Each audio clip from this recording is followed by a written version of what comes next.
Hello and welcome back to my channel. Today I'm going to be telling you about the 71 books that I read in 2023. That's right, 71.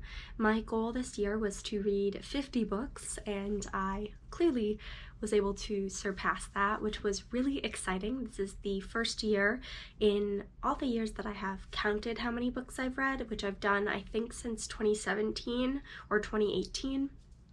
That I have read over 50. And once I hit the over 50 mark in September, I did kind of consider seeing if I could read over 75, but I hit 71. And this year I'm actually going to try to read 100, which I know is a pretty lofty goal, but I'm going to try to do it. And so I'm going to go over a quick overview of the ratings and all of the books that I read.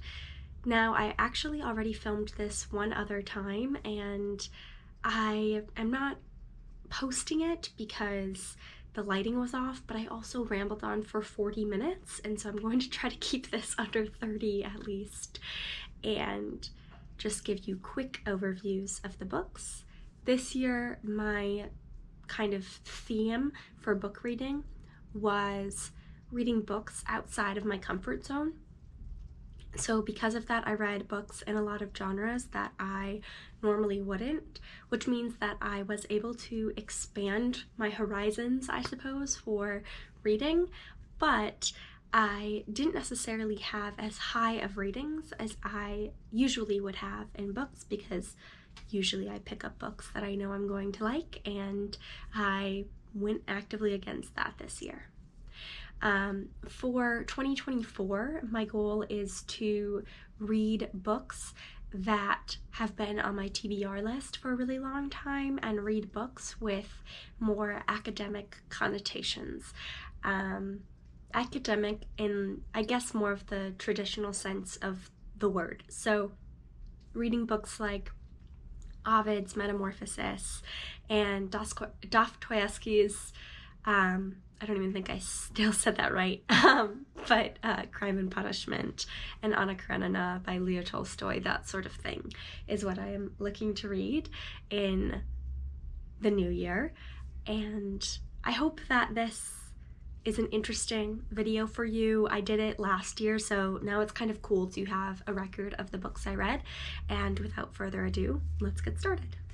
All right, the first book that I read of 2023 was Portrait of a Thief by Grace D. Lee, and I gave this book 3 out of 5. It had a good concept, but was not necessarily executed super well, just a little bit clunky in areas. But if you want to read a book about museums and who owns art, a book that asks thought-provoking questions, it's a good one to go for.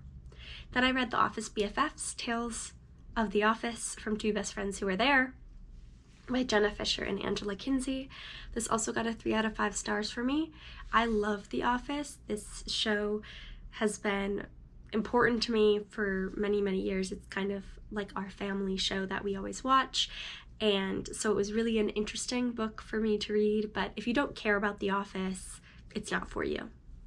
I then read It Ends With Us by Colleen Hoover to see the hype, and I didn't like it. I gave it 2.5 out of 5 stars. Colleen Hoover is really good at creating suspenseful books that make you want to continue turning the page. They're good books to read in a day, but there are a lot of really problematic aspects of her books, or at least this book in particular did not deal with topics of abuse in what I felt was a sensitive or productive way, and I just thought that there was a lot of lack of awareness actually in the writing of this. Next was Atomic Habits by James Clear, which I feel like is so popular. I gave this one 2.5 out of 5 stars. Like any self-help book, I think that the self-help book is as good as you are. So if you are ready to make drastic changes to your life and improve, then the book will probably feel really powerful. And if you aren't, the book is just a book. it's like therapy. A therapist can't force you to want help, and a self-help book can't force you to action either. I then read Friends, Lovers, and the Big Terrible Thing by Matthew Perry. This book I gave 2.5 out of 5 stars as well. This book was very honest, and I appreciated how truthful Matthew Perry was about his life experience, but I will say that at points he did kind of reveal some more unlikable aspects to his character. The way in which he views the world is pretty different than the way I view the world. But I'm really thankful for the honesty, especially now after his passing. It's incredible that we have this book that memorializes really how he saw the world and who he was, that it's unclouded by rose-colored lenses of other people, and we just get to hear how he saw the world from his own voice, and I think there's a lot of merit in that, so I'm really glad the book was written. Then I read Atlas 6 by Olivia Blake, and I gave this book 3.5 out of 5 stars. I thought the concept was cool, but I actually wanted more scenes where they were like doing the school thing and doing the learning. Like I wanted a whole chapter where they were actually just in classes and learning and stuff, and there wasn't a lot of that. It was more focused on when things went wrong. So yeah, I wish there was more of that. Those are all the books I read in January, and now we're moving to February. In February, I read Book Lovers by Emily Henry. This is my first Emily Henry book, and I'm surprised that I gave it 3 out of 5 stars. I think I'd probably change that to 2 out of 5 stars now. I was really confused about the Emily Henry hype after reading this book because I just didn't like it. It just kind of missed the mark for me in a couple of moments, or I guess in a lot of moments. But I read some Emily Henry later on and definitely liked it better. So I think that this one was just kind of a miss for me, but some of her other books were not a miss. I then read A Court of Thorns and Roses by Sarah J. Maas. I read this series because I kind of thought I wasn't going to like it, and I wanted to prove to myself that I wouldn't like it. I did the same thing with Twilight in middle school. I read the whole series because I wanted to prove to myself that it wasn't as good as Harry Potter. But I gave the first one 2 out of 5 stars. It's just fairy smut. It's not written particularly well. I don't think there's that much that's novel or interesting about it, but if it gets people into reading, then it has merit in that aspect. So if you like ACOTAR, absolutely no shade, it just wasn't really for me. I then read A Court of Mist and Fury, and I gave it 2.5 out of 5 stars, and that's all the books I read in February. I started March by finishing the series, so I read A Court of Wings and Ruin. This one was the best one. I gave it 3 out of 5 stars. Then I read A Court of Frost and Starlight, which is like the little novella, and I gave it 2 out of 5 stars. I did not read the Silver Flames one. I just stopped after A Court of Frost and Starlight because I just couldn't do it. The book was way too long, and I started it and I was like, no, I can't, there's too much sex and I'm over it. So if you like fairy smut, more power to you. Sarah J. Maas has got a whole lot there for you, but that's not really what I look for in books. And yes, I was reading out of my comfort zone this year, but I had already read all those books and I was kind of done at that point. I think the breaking point for me was the fairy sex in the sky. You can't come back from that. Then I read The Vanishing Half by Brett Bennett. I needed a book that I thought I would like, and I did really like this one. I gave it 4 out of 5 stars. I then read Chasing Vermeer by Blue Ballot, which is a book that I really loved in childhood. It is a child book. It's a middle grade fiction book, and it is fantastic. I gave it 4.5 out of 5 stars. I loved this book as an adult, and I realized so many different aspects of the book that were ingrained into my childhood, which I didn't even remember that they were from the book. It was just really cool. Then I read Babel by R.F. Kuang, and I loved this book. I gave it 4.5 out of 5 stars. It's one of the best books that I read in 2023. It is the perfect combination of dark academia and fantasy, and asks important questions and has lyrical writing. It was just wonderful. I then read Becoming by Michelle Obama, and I gave this 4 out of 5 stars. I really just enormously grew in my respect for Michelle Obama after reading this book. I already had a lot of respect for her, but that just solidified it for me. That's March. In April, I read Girl, Woman, Other by Bernardine Evaristo. This book was really good. I gave it 4 out of 5 stars. I don't actually remember a lot about it now, but it's kind of like a mosaic of multiple different characters, and it's really well written. I then read The Great Gatsby by F. Scott Fitzgerald. I did not like this book. I gave it 2 out of 5 stars. I'm not really a fan of that kind of writing. It felt like a book written by a man for men, which I think it kind of is, but it just wasn't for me. I then read Tomorrow and Tomorrow and Tomorrow by Gabrielle Zevin. I gave it 4.5 out of 5 stars. This is, again, like one of the best books I read in 2023. I just really loved it, and the cover is gorgeous. I then read Beloved by Toni Morrison, and I gave it 2.5 out of 5 stars. But I think the star rating is my fault, not the book's fault, because I'm just too stupid for that book. I just need to read it again to be able to grasp more of what was going on. Then I read 5 Feet Apart by Rachel Lippencoat with Mickey Daughtry and Tobias Iaconis. Is that correct? I gave it 2.5 out of 5 stars. It was cute as like a young adult romance, but I'm obviously not in that category anymore, so it was just a little too simplistic for me. I then read Trick Mirror by Gia Talentino and gave it 4 out of 5 stars. Actually, 5 Feet Apart was the last book I read of April, and then I started May with Trick Mirror. This is a collection of essays, and they're so strong. I highly recommend that one. I then read the worst book that I read in all of 2023, A Novel Obsession by Caitlin Barash. This book is just terrible. The main character is just terrible. The concept was like okay, and then the execution was just awful. I mean, it's truly the worst book I've possibly ever read. I gave it 0.5 out of 5 stars. Then I read The People We Keep by Alison Larkin, which I've already read.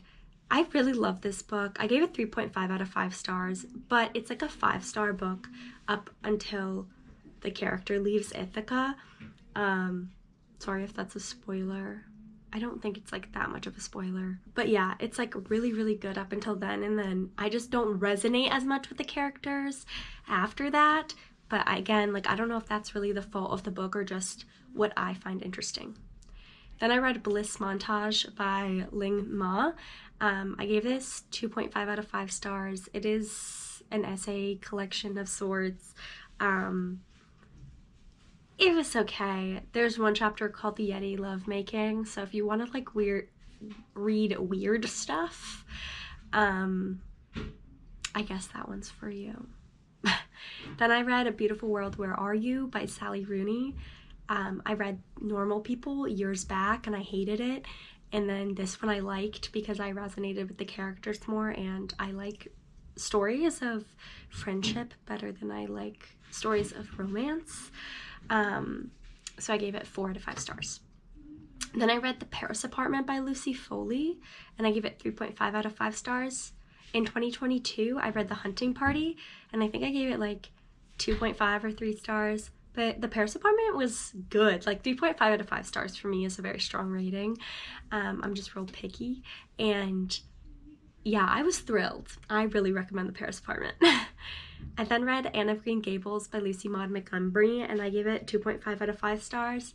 That one actually kind of disappointed me a little bit because I was just, I don't know, I think I was expecting to be more charmed by it, but I actually just got like a little bit bored. Each chapter is kind of like its fully fledged story, and yeah, I don't know. But I do want to finish the series at some point, and I have a really pretty copy of it.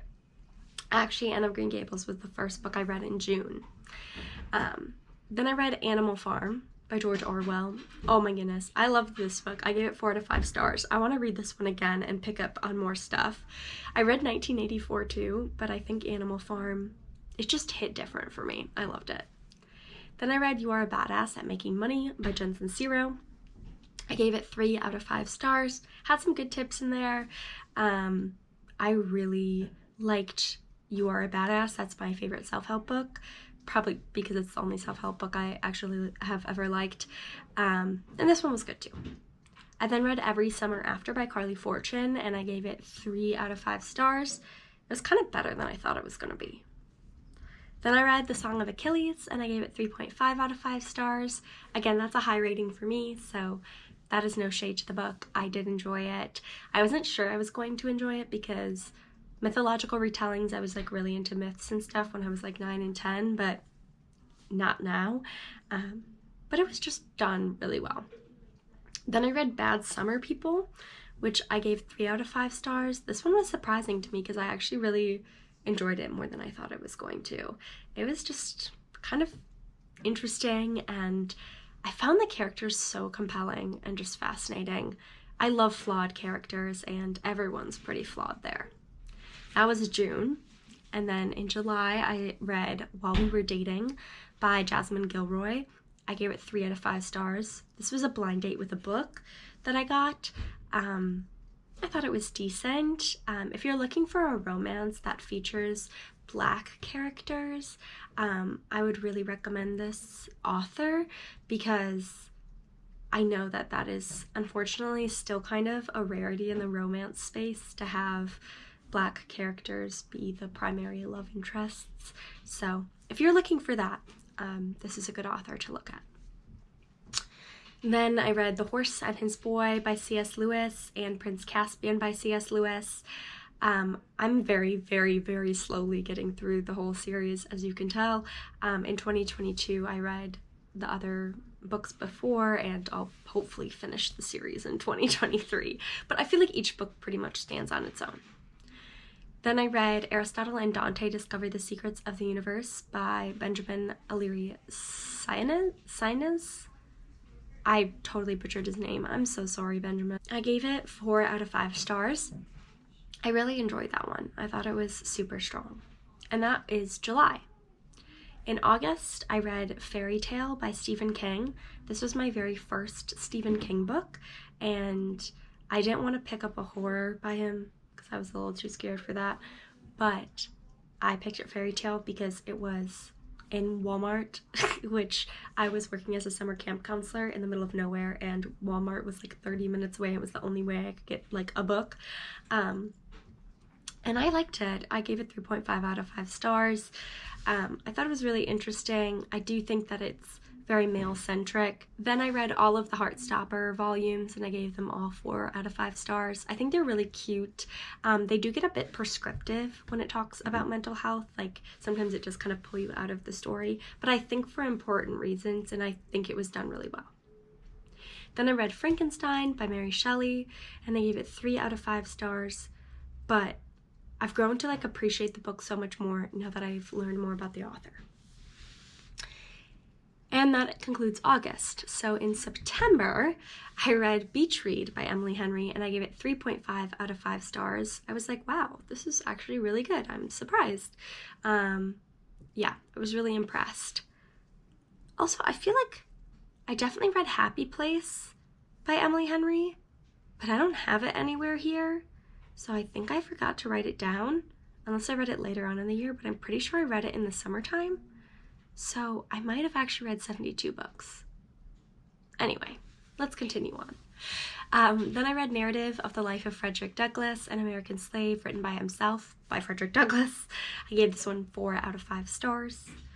I then read Undrowned, Black Feminist Lessons from Marine Mammals by Alexis Pauline Gumbs. I gave this book 2.5 out of 5 stars because it's not really a book.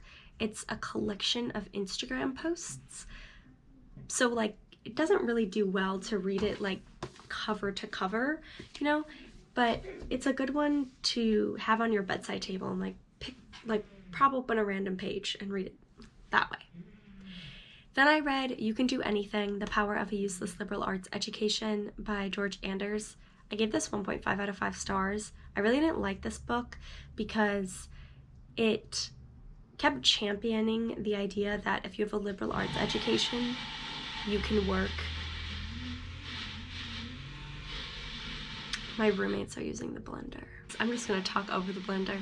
Kept championing the idea that you can use liberal arts in the business sector, and that's why it's not useless. But I was like, okay, but what if you don't want to? Like, can't knowledge for knowledge's sake be considered not useless? I don't understand. Then I read Incidents in the Life of a Slave Girl by Harriet Jacobs, and I gave it 4 out of 5 stars. I really, really, really appreciate this book. I think I liked it better even than the Frederick Douglass one, but I do think that that's just because I'm a woman, and so I appreciated that. Then I read The Second Body by Daisy Hildebrand, and I gave it 4 out of 5 stars. It was more of an academic book, but written in a really interesting way, and it brought up a lot of interesting points. Then I read Kindred by Octavia Butler, and I gave it 4 out of 5 stars, and I really want to read more Octavia Butler in 2024. Then I read Love Theoretically by Ellie Hazelwood. I'm kind of ashamed to admit it, but it's true. This is like my favorite romance of 2023. I gave it 3.5 out of 5 stars. I just thought it was really entertaining, and I liked the academic kind of environment for the book. So that was September. And then in October, I read Wuthering Heights by Emily Bronte, and I gave it 3 out of 5 stars. I actually thought I would like this one more, but I didn't. The characters are really unlikable, which is good. I like that, as I've said, but it just kind of dragged on in some parts. I then read Delilah Green Doesn't Care by Ashley Herring Blake, and I gave it 3 out of 5 stars. Then I read The Underground Railroad by Colton Whitehead, and I gave it 3.5 out of 5 stars. I thought it was a really interesting concept, for sure. Then I read The Haunting of Hill House by Shirley Jackson, and I gave it 3.5 out of 5 stars. I've been wanting to read The Haunting of Hill House since my junior year of college in undergrad, so I'm so glad I finally got around to it. Then I read The Box by Mandy Susan Wong. Oh my goodness, this is my second least favorite book. I gave it 1 out of 5 stars. It was so bad, like truly so bad. Don't read that book. Then I read True Biz by Sarah Novick, and I gave it 3.5 out of 5 stars. I then read Harry Potter and the Sorcerer's Stone by J.K. Rowling. I reread this series so many times. I listened to the audiobooks this time when I read the series. I don't know why I did this, like they were on the phone, but anyway, I listened to the audiobooks, so I'm just gonna kind of speed through those, but I gave it 4 out of 5 stars. Bunny by Mona Awad, I also gave 4 out of 5 stars, but I fell asleep while reading the ending of it, and I was like in such a busy place in the semester that I didn't even care, and so I don't even remember how it ends. But it's a weird book, I can tell you that much. I should probably read it over at some point, but I just don't have the desire right now, so whatever, it is what it is. It's still got 4 out of 5 stars. That was actually the first book of November that I read, was Bunny. And then I read Harry Potter and the Chamber of Secrets, and then I read Picnic at Hanging Rock by Joan Lindsay, and I gave it 3.5 out of 5 stars. Chamber of Secrets got 4 out of 5 stars. Picnic at Hanging Rock is so good. I wasn't really expecting that much out of it, but it brings up so many interesting questions, and I feel like I could write essays upon essays on Picnic at Hanging Rock. Like, I just want to sit down and read that book again with some of my best friends who are just such smart people that, like, I would be able to glean so much from their input. Yeah, it was really good. Then I read Down the Drain by Julia Fox, and I gave it 3.5 out of 5 stars.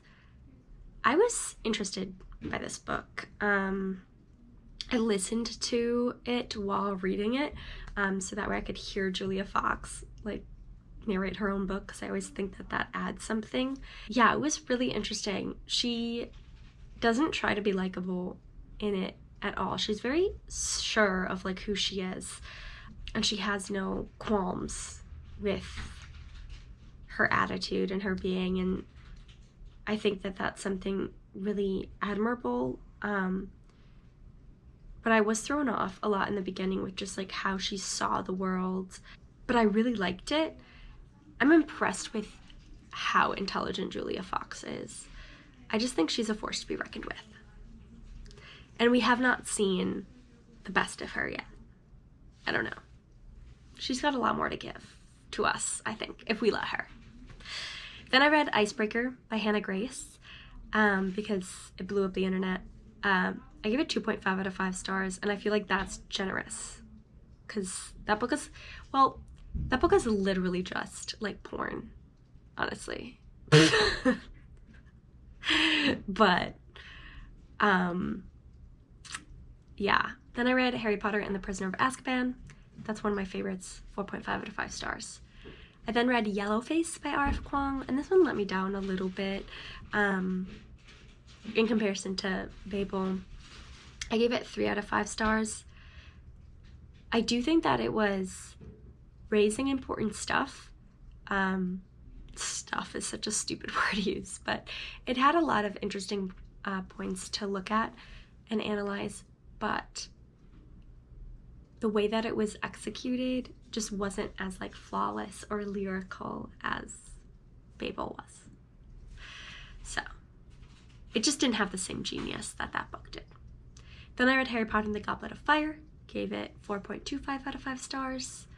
Kiss Her Once for Me by Alison Cockrum, I gave 3 out of 5 stars. And then I read Harry Potter and the Order of the Phoenix and gave it 4.5 out of 5 stars. Check and Mate by Allie Hazelwood. I really liked all the chess in this, but it did not feel young adult to me. I gave 3 out of 5 stars. Harry Potter and the Half-Blood Prince, gave 4 out of 5 stars. Oh, this is December, by the way. December started with Harry Potter and the Order of the Phoenix. And then I read Wreck the Halls by Tessa Bailey. Boo! This one was like in every store and it sucked. I'm sorry, Tessa Bailey. I hated this book. I gave it 1.5 out of 5 stars. And then lastly, I read Sir Gawain and the Green Knight, the Simon Armitage translation. And that one will get like 4 out of 5 stars for me. I thought it was so charming and intriguing. And I cannot wait to discuss it with my students because I read it for a class I'm TAing for. All right, so those are the 71, but actually with Happy Place, which I just forgot to add to my reading list, 72 books that I read in 2023. I hope that you enjoyed this video. I hope you maybe got some book recommendations, although I don't think that it is necessarily unique to say that you should read Tomorrow, or Babel. But I look forward to doing this video again at the end of 2024. Crazy that we're in 2024. But I also look forward to just seeing you this year on YouTube with other videos. So I will see you all in the next one, and have a beautiful rest of your week and a great start to the new year. Bye!